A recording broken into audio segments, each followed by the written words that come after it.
Off-season SEC chatter from Diego Pavia, the Vanderbilt quarterback. Time to get the squad together. You're talking ball with the SEC squad, sponsored by Game Time. From Alabama to Tennessee, from Georgia to Oklahoma, from Auburn to Texas, it's the local experts of the Locked On Podcast Network bringing you scoops, breakdowns, and the most comprehensive preview of the upcoming SEC weekend. It's the SEC squad, and we have a seat for you. Hurt feelings and thin skin are prohibited. Squad up. You're part of the SEC squad. And what's up, everybody? Welcome into the SEC squad. Sit back, grab your favorite beverage, and join us as we get you ready for another week of the SEC offseason. And today's episode is brought to you by Monarch Money. Take control of your finances with Monarch Money. Use code LOCKEDONCollege at monarchmoney.com for 50% off your first year. Now let's welcome in our panel this week. We've got Stephen Willis, host of Locked On Ole Miss. We got Chris Marler, host of Locked On Gamecocks. And we got Jimmy Stein of Locked On Bama. I'm Chris Gordy, host of Locked On SEC. And fellas, Diego Pavia, the Vanderbilt quarterback, getting another year of eligibility. He's coming back to play another year in the SEC. And he had some interesting comments this week on the Bussin' with the Boys podcast. We'll get to what he said about SEC schools in a minute. Well, first I want to lead off with what he said about the Big Ten. Diego Pavia deserves a huge round of applause for taking shots at the Big Ten, saying that some Big Ten teams reached out to him about trying to recruit him, trying to get him in the portal. And he said, you want to play with the best, you don't want to play with the Big Ten.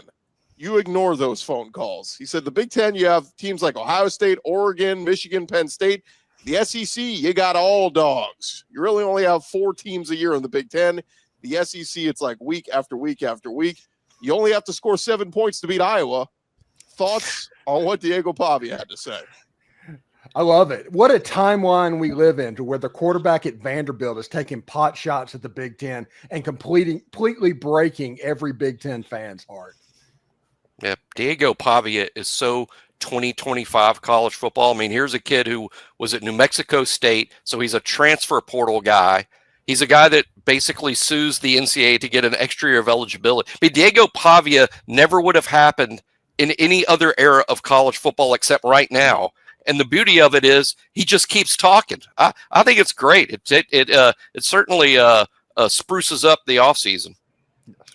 It feels like it's like the story we needed in college football too. Not necessarily what he's saying with the Big Ten, but like him last year, you had this very groundswell of frustration from fans everywhere about all the changes in college football and how it kind of took away from some of the charm that it had because of all the realignment and money and all that kind of stuff. Here comes this kid from New Mexico State that's brash as can be and takes Vandy and, leads them into the first one in 40 years against Alabama for one. I will say this. I love what he said. What he said isn't necessarily wrong about the Big Ten. I always say if we're going to talk about sports, we're going to do it with facts and facts only. I mean, Diego Pavia's career against the Big Ten, 0 for 2 with some pretty bad drubbings of his teams. And he's like 8 of 24 all time for 62 yards. But still love what he said.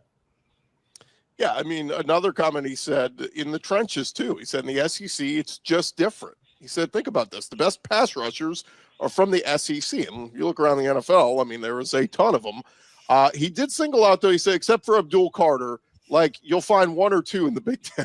So just, again, like a lot of things that I agree with him. More power to you, Diego.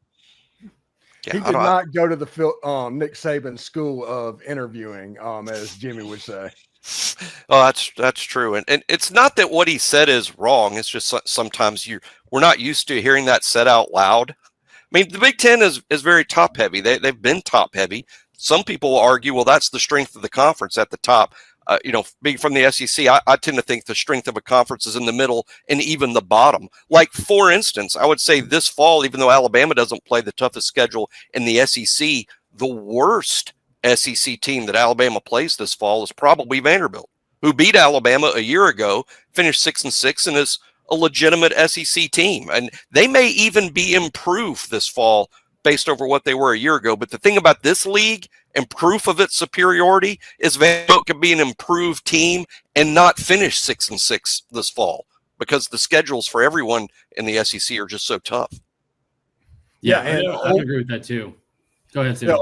Ole Miss lost to Kentucky. It was Ole Miss and 7.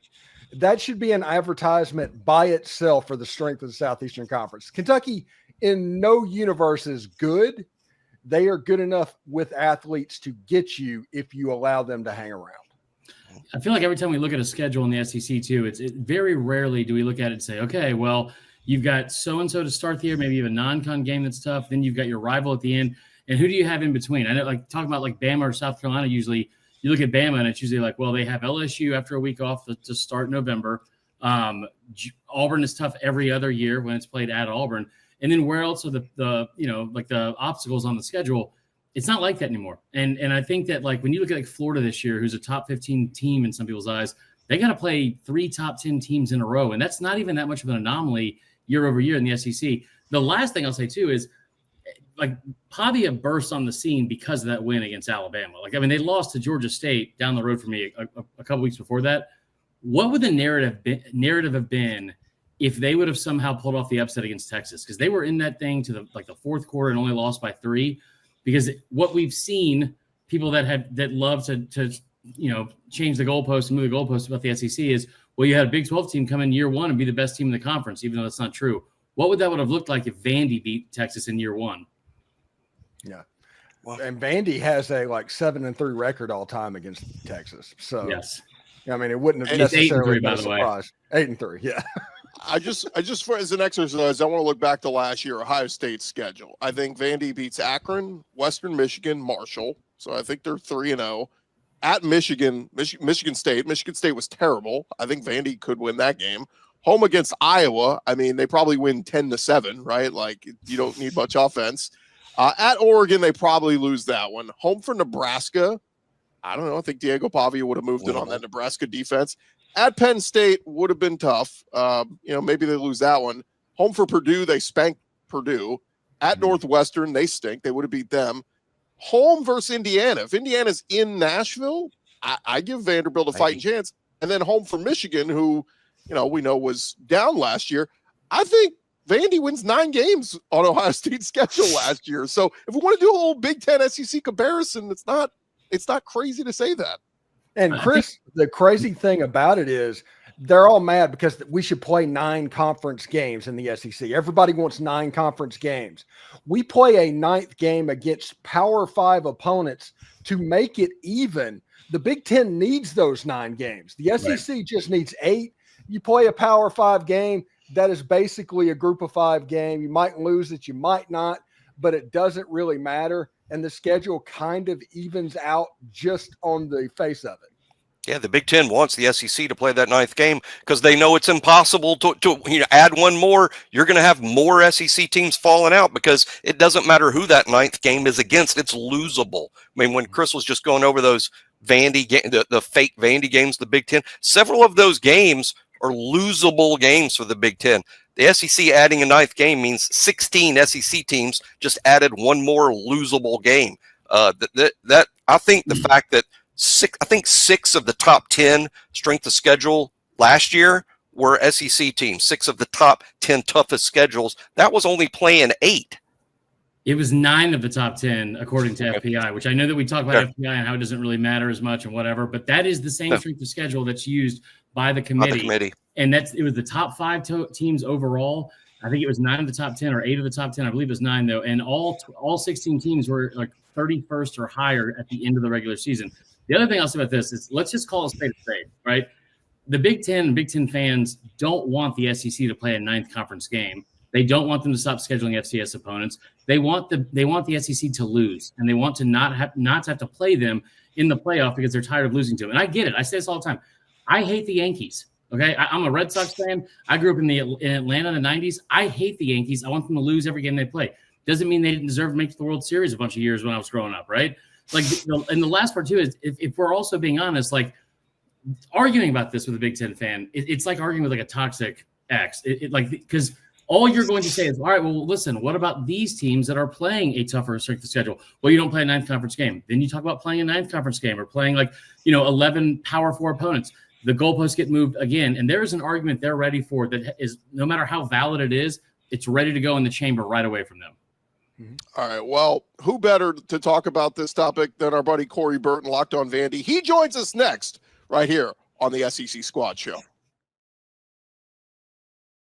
Hey, back to the squad show in just a second. But if you have ever checked your bank account and wondered, where did all my money go between doing things like dining out, shopping online, whatever streaming service you're using, it is easy to lose track of where all your money is going. That's where Monarch Money comes in. They're going to be your personal CFO, giving you full visibility and control over your finances. If you never looked them up before, Monarch Money, they are not just a budgeting app. It is a complete financial command center. You can track all your accounts, investments, and spending in one place.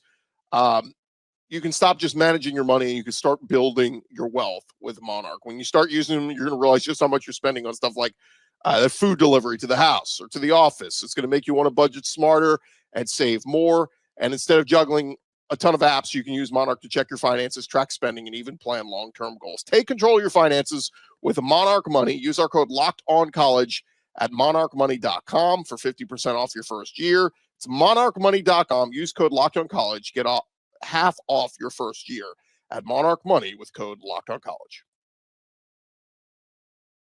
Hey, SEC guys. Squad Show rolling along here. We welcome in our buddy Corey Byrne, Locked On Vandy, and Corey, your quarterback gave us a lot to discuss this week, and we'll get to what he said. We'll get to what he said about some of the SEC schools here in a second. But first, we were talking about him taking shots at the Big Ten. Overall, on takeaways of what Diego said. Well, I got a whole sheet of notes here, so for the show that I'm going to be producing here later on. But this, you got to say this. He is as bold as it gets, man. He does not care. He will say whatever comes to his mind. He will throw whatever jabs need to be thrown. And, you know, I guess for all us SEC brethren, he has heated up this Big Ten SEC rivalry, and I love it. I think it's great. I think it's great for college football to have this big SEC's the villain in Big Ten eyes, and Big Ten is the villain in SEC eyes. And Diego Pavia is just basically saying what we're all thinking. So I love that.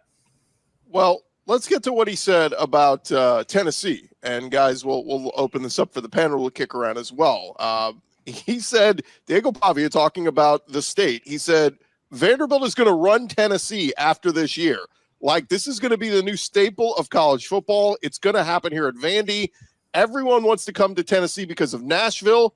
They want to come to Nashville, so Vanderbilt. And then when we have the most money in NIL, like, why not come here? We literally just have to win this year, and it'll take care of itself. Will Vandy be the destination point of the SEC in the country? Man, I wish he was right. That would be so fun. But Fake it till you make it, right? Yeah, fake it till. I mean, I love the confidence. I'll give him that. I really, really love the confidence, and I think, you know, he obviously truly believes that. And Nashville does like to get behind something like the NFL draft, or, you know, when the Titans were good, or, you know, they're trying to get behind an MLB team. So Nashville just is craving something to root for, and what better way to make that Vanderbilt? But I think it's a bit of a reach, though. Honestly, I would love for that to happen, though. That'd be great for my show. Didn't Vanderbilt beat Tennessee like a few times during like the James Franklin era? Yeah, and I don't. Over a course of 10 years, they split the series. It didn't exactly produce Vanderbilt becoming a top 10 program when they beat Tennessee 3 years. So I'm not sure beating Tennessee this one year would do what Diego's predicting, but it would be big. Pre-NIL, Jimmy. Sure, sure. So in a world where the administration is now paying attention and NIL is being divvied out, this with a straight face. it's still a long shot. But yeah, Steven or Marler, want to jump in here? I mean, listen, they beat him 3 years in a row with Derek Mason as the coach. And I think that the thing that I've really enjoyed about Vandy more than anything is Vandy is a fun team to have be relevant in any sport, really, but especially in football in this conference, because every conference has the teams that they get, you know, that are the low-hanging fruit and like the butt of the joke. And that's been Vandy in football for a long time. But what Pavia has done at that school has been awesome. And they're a non-threatening team that everyone can pull for. So I think it's an awesome thing. And listen, there's not a better time. Like they were winning against Tennessee early on in that game last year. It was at home. Now they got to go to Knoxville this year. But there is we look at all these teams about how much more they could be improved year over year, right? Like how much better they're going to get. Like Oklahoma is a good team, or Florida is a good example of that because of who they have at quarterback. This guy was one of the best quarterbacks in the country last year in this conference with 28 touchdowns and only 4 interceptions all year. who's to say that they're not going to take a giant step forward? Yeah, and I agree with everything that Chris Marler said. Everybody likes to point to Vanderbilt. I can't do it verbatim, but for years they were just basically a Freedom of Information Act shield for the SEC. They can put stuff on their servers. There's no way you can get to it, and that's the way they kept secrets. That was Vanderbilt's benefit to the Southeastern Conference, and also why they would ever get removed from the conference. But it is nice whenever they are rolling. It feels good. It is what Marler said. It is a feel-good story. Diego Pavia came at the perfect moment and the intersection in time with all the changes in college football with NIL and all of that stuff. Vandy's story is absolutely fantastic. Yeah, no one hates Vanderbilt. I mean, there's a lot of fan bases hate Alabama, hate Georgia, hate Tennessee. Maybe after today they have some enemies. I think it's great. My concern for Vanderbilt is I see a better football team this year than they were even last year. Yeah. But playing 8 SEC games, you don't get a week off. Everything's tough. Vandy's not sneaking up on anybody, this year. I think we just talked about what their record might have been in the Big Ten, guys. I hear all the time Alabama lost to 2 500 football teams last year. Totally true. I'm not sure Oklahoma or Vanderbilt would have been 500 in any other league, by the way. Definitely not in the ACC. Definitely not. Yeah. And maybe the Big Ten. I don't know. Although if Diego Pavia beats Auburn again, I might turn into the Joker laughing. Corey, give us a little intel. I mean, I know what they've added through the portal, but what 1 or 2 players that they've added that make this roster much better? Because we've heard some people say this roster is better. We know Stowers is back at tight end. We know Diego Pavia's back, but I know they've made upgrades on the O-line. What's the biggest change to this roster? Well, the O-line, for one, on the offensive side of the ball, I mean, you nailed it right there. They got 2 NFL guys with Jordan White and Isaiah Glass. Glass transferred in from Oklahoma State. He projects as a guard at the next level. Then you get MK Young, who's got some dynamic speed at running back. He adds depth to that position. Trent Hudson, who's a very unknown at wide receiver. He comes in. He has a rapport with Diego Pavia, can be that receiver to join Junior Sherrill to create a somewhat dynamic receiving core. Defensively, they added Jimmy from your squad, Keanu Coate. They added CJ Hurd at strong safety. Jordan Matthews, they stole him from the orange side, and they got Martell Height, who's gonna they didn't get him out of the portal, but he's gonna be playing some offense, and he's a return guy and special teams guy, and they return 9 starters on their defense in addition to all those portal additions. So it's well, I don't want to spend too much time on the Vandy roster, but I just wanted an explanation for why they're improved. Go ahead, Steven. At Texas, at Alabama, and at Tennessee is going to make it a lot more difficult than it was a year ago. Well, that brings me to the next quote to throw out there, guys. Diego Pavia was asked on the podcast, can you guys beat Alabama a second straight year, but this time in Tuscaloosa? And he said, for sure, I have no doubt. We've got the guys to do it. We got the firepower. We got the depth. We'd be selling ourselves short if I told you we don't have the faith that we can win the national championship. So are you buying it? Can Vandy be a national championship contender, and can they beat Alabama in Tuscaloosa? No and yes. Well, there's a difference between can and will. Can they beat Alabama in Tuscaloosa? Of course. Anybody can beat anybody in this league. Will they? Not likely. It's a tough place to win. But they absolutely can. Won last year. I mean, victor goes the spoils. The trash talking goes to the victors too. So I don't think Alabama can say anything until they line up and beat Vanderbilt this fall. But I'm sure those comments will be heard in the weight room in the practice field at Tuscaloosa. But it doesn't mean it's all settled on the field. They're bringing their sledgehammer for the anthill. I thought it was also interesting that his other comment was like, "What's the one game you have circled that you want more than the other one on the schedule?" He said South Carolina. He said Game 3, which is South Carolina. Yeah. And you look at that game last year. Listen, Bama obviously lost to him. Texas won by 3. Auburn lost to him. Tennessee was down like 14 or 17-0 in the first quarter against them. Georgia Tech team that was really good. He was incredible in that game, and they beat them.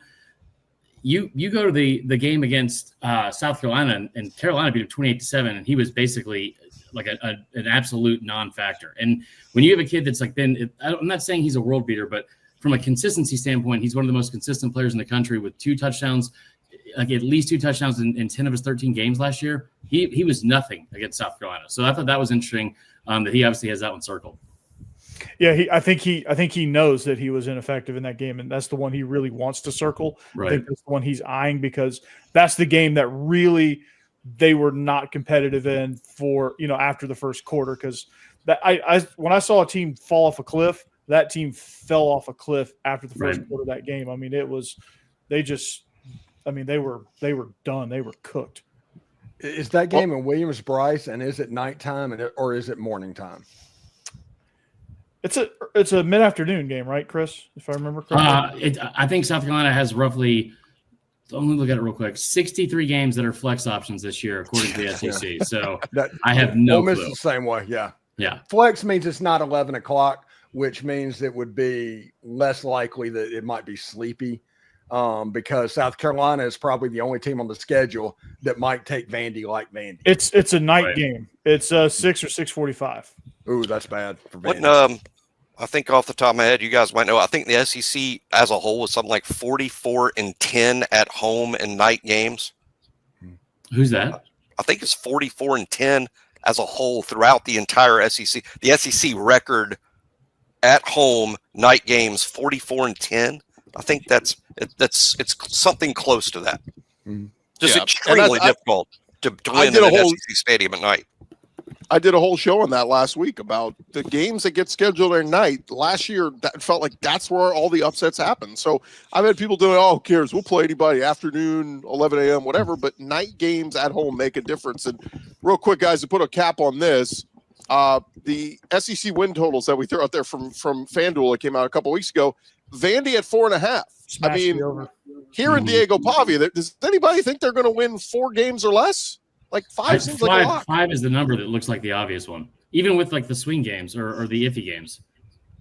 I think 6 and 6 is I think 6 and 6 could be your floor. Yeah.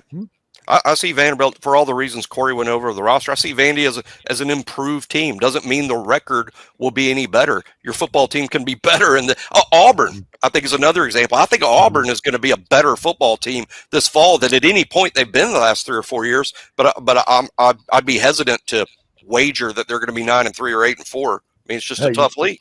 You just need to get Auburn to a bowl game. That's what's required. Just get them to a bowl game. That's all they need. Well, bowl game. We have spent way too much time in this episode talking Vanderbilt. It must be the 3rd week. It must be the 3rd week of June. But when we come back, I disagree. We have been too nice to our buddy Chris Marler. He put out his quarterback rankings. We're going to discuss those coming up next here on the SEC Squad.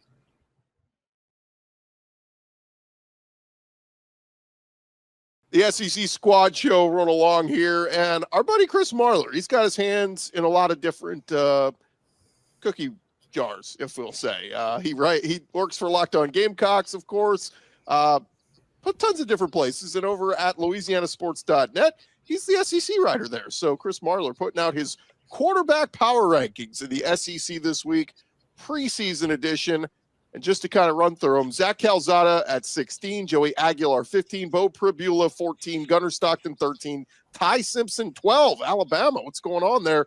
Blake Shapen 11, Jackson Arnold 10, Marcel Reed 9. That's just the back half. The top half, he's got Austin Simmons 8, Taylon Green 7, John Mateer 6, DJ Lagway 5th, Arch Manning 4th. That's going to catch some heat. Diego Pavia 3, Garrett Nussmeier 2, Lenore Sellers 1. Marler, the host of Locked On Gamecocks, one with the Gamecock number 1. Listen, Lenore Sellers is not really. I mean, you could debate it, and the other person would be Nussmeier, but I had him at number 1 for the final 3 weeks of last year too, and I think he absolutely deserved to be there based on the way he played to close out the season.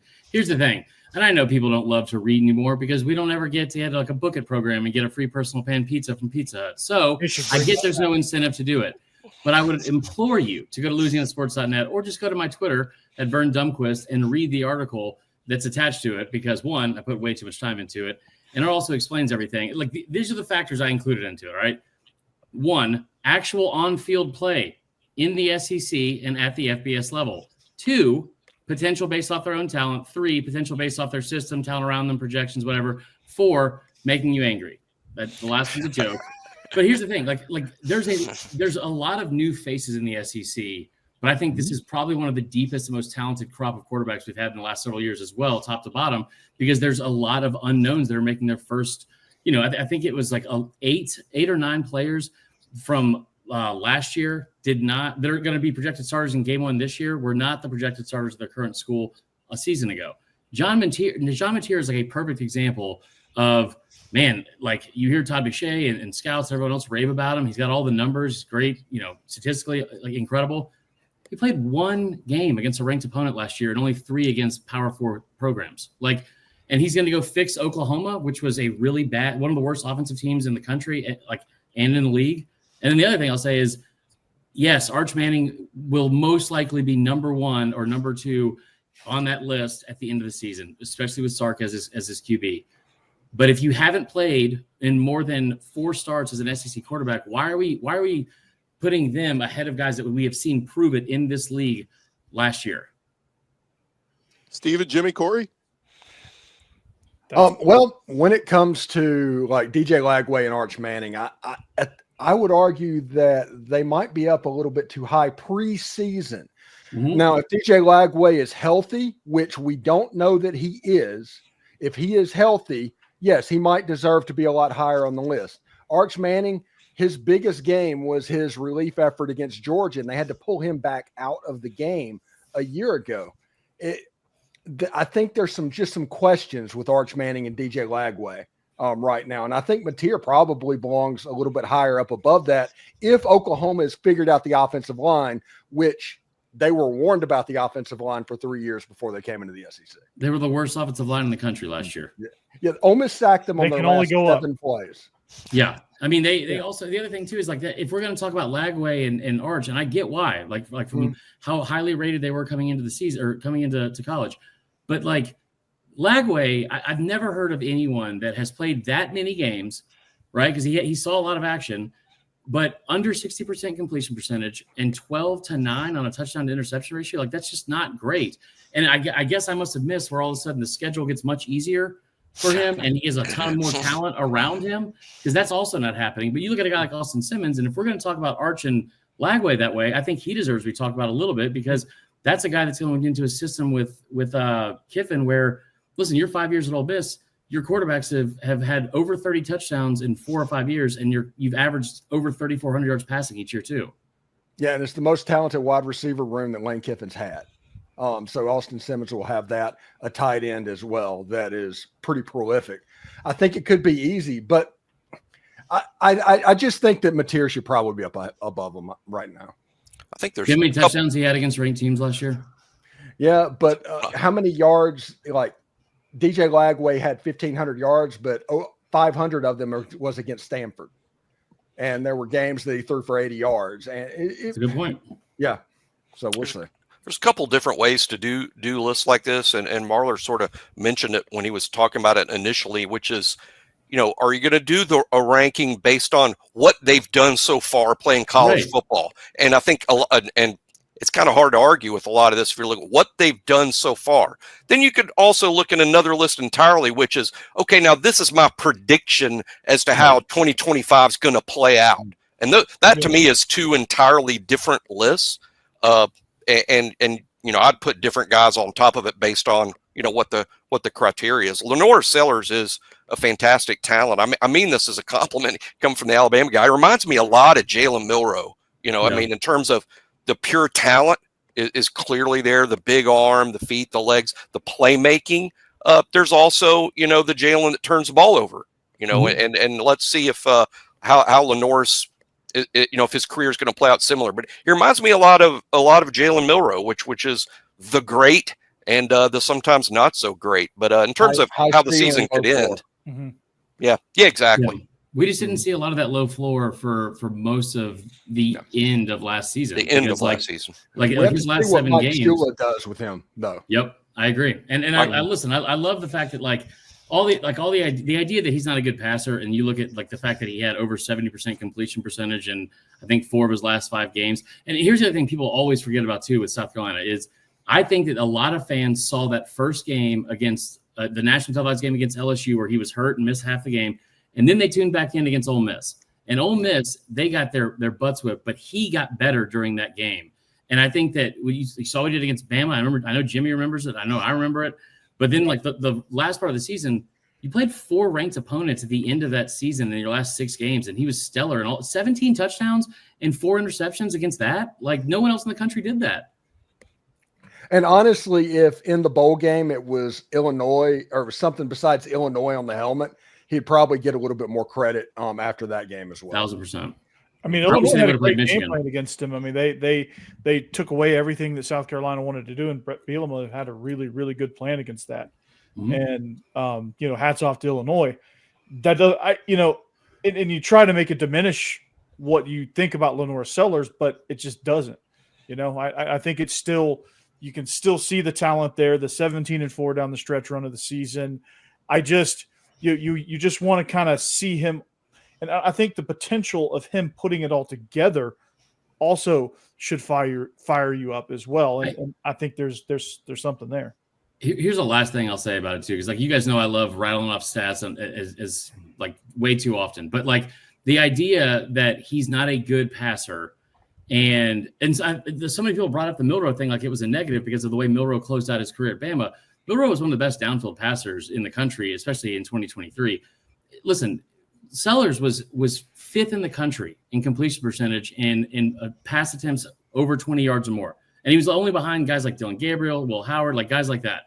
But the other part of it too is, again, the way that we talk about, oh my God, DJ Lagway in his first full year as a starter, what he's going to do, like the way we talk about Mateer coming into the toughest conference in the country from Washington State. And those are talented, really talented players. This idea that we've already seen like the ceiling for Lenoris, for whatever reason, that's what we're grading him off of, is hysterical. And I don't know if they're going to win a national title or make the playoff, but that kid is a one-of-one type athlete when he steps on the field. Mm-hmm. Well, there you have it. Okay, Gordy with my quarterback rankings.